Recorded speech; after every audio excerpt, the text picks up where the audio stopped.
धीरे धीरे परीक्षित बड़े हुए,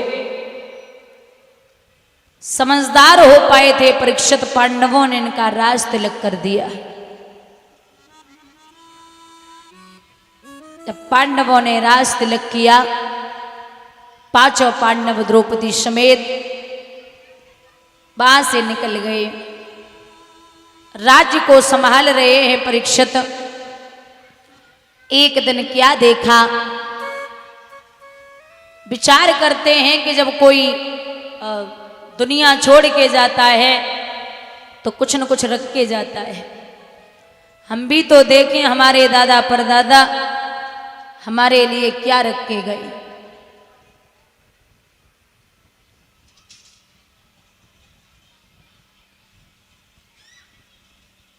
कमरे खोलते जा रहे हैं, कमरे को खोला जिसमें कुछ सोने का मुकुट रखा है। उस मुकुट को परीक्षित ने सिर पे धारण किया और शिकार खेलने के लिए चले। पूरे दिन शिकार की तलाश में रहे, शिकार नहीं मिला तो एक झाड़ी से छिपके बैठ गए। और कहा देखो है कि एक गाय और बैल को एक शूद्र हाथ में डंडा लेकर के ऐसे मार रहा था मानो उनका कोई साथी न हो। तो गाय ने आवाज लगाई कि कोई वीर पुत्र है जो मेरी लाज को बचा ले। अब सूत जी बोले, सोनकादिक ऋषियों आपको पता है ये गाय कौन है और बैल कौन है और इन दोनों को जो मार रहा है वो कौन है? तो बोले ये गाय है पृथ्वी मैया और बैल है धर्म। धर्म के 4 चरण होते हैं, सत्य, तप, दया और दान। लेकिन वो बैल एक ही पैर से भाग रहा था। तो बोले 3 पैर कहां गए? कहा कि जब सतयुग था तब 4 थे, जब त्रेता युग आया तब 3 बचे, जब द्वापर आया तब 2 बचे और जब कलयुग ने अपना चरण दबा लिया तो सिर्फ 1 पैर बचा है। अब इन दोनों को जो मार रहा था वो कौन था? बोले वो कोई और नहीं, साक्षात कलयुग था। आपको पता है कलयुग की उम्र है 4,32,000 वर्ष की। 4,32,000 वर्ष की। और अभी कलयुग जो है वो 5,000 वर्ष का हुआ है।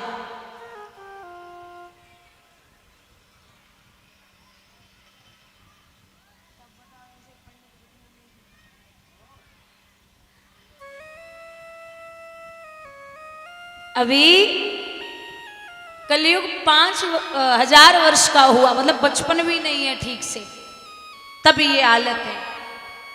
और जब घोर कलयुग आएगा तो ऐसा लिखा है कि न भाई बहन को, न बहन भाई को, न बाप बेटी को, न बेटी बाप को, न मामा भांजी को, न भांजी मामा को, और न ही माँ बेटे को, न बेटा माँ को, कोई किसी को नहीं छोड़ेगा। और जो पशु व्यवहार करते हैं वैसा ही व्यवहार शुरू हो जाएगा।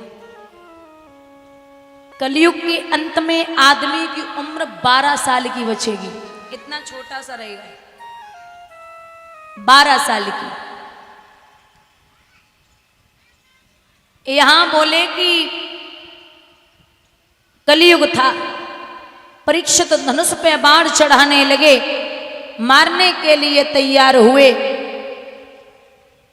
तो कलयुग बोले, द्वापर त्रेता सतयुग सब आए, सबने राज्य किया, अब मेरी बारी है, मैं भी राज्य करूंगा। तो बोले लेकिन अनर्थ तो मत करो महाराज, हमें भी जगा दो। जाओ मैं तुम्हें स्थान देता हूं, जहां स्त्री संग होता हो वहां तो निवास कर, जहां झूठी गवाही होती हो वहां तो निवास कर, जहां लोग मांस मदिरा खाते पीते हो वहां तो निवास कर, और जहां वेश्याओं का नाच होता हो वहां तो निवास कर। बोले एक जगह ऐसी ना है जो कलयुग को अच्छो आदमी जावे। बोले तो जा तू कनक में निवास कर। कनक माने और एक होता है धतूरा। कनक कनक ते 100 गुनी मादिकता अधिकाय, और बाघ खाए वो रात और वा पाए वो राय। सोना 2 प्रकार का होता है, एक खुद की कमाई का और एक दूसरों का लूटा हुआ सोना, छीना हुआ सोना।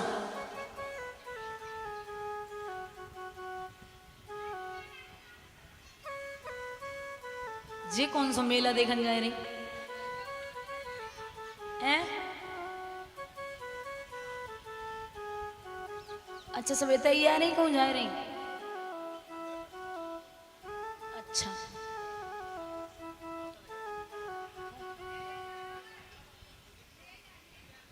नेजा, ओके।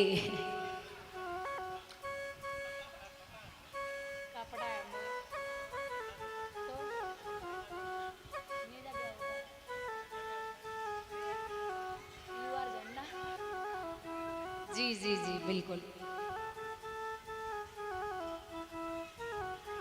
यहाँ वो परीक्षित की अब स्माइल देखी हमने। ये जब से मैं आई हूँ भाई साहब, मैं यही देख रही हूँ कब हंसेंगे।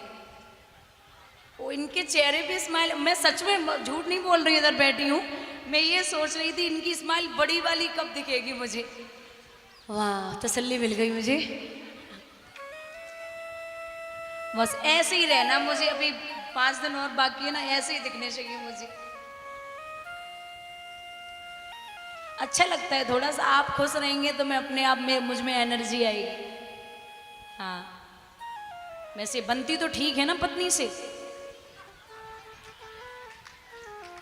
ओ वाह कितनी खुश है देखो।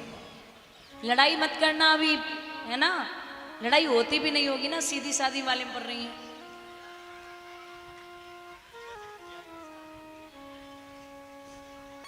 अच्छी बात है, सलाह से रहो करो। हमारे प्रधान जी अपनी पत्नी से रुकमड़ी बोलते हैं।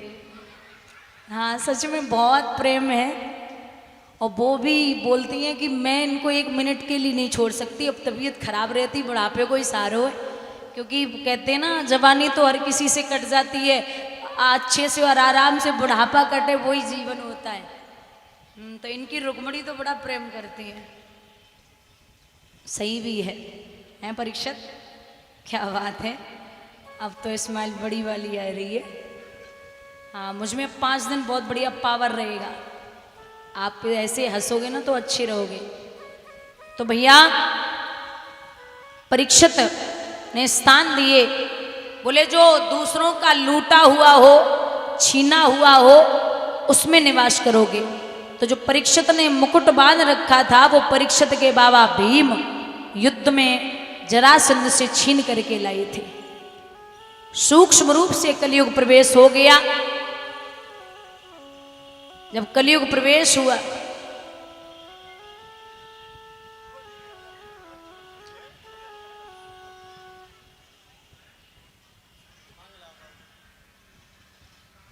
ऐसा लग रहा ट्रैफिक में फंसे हो।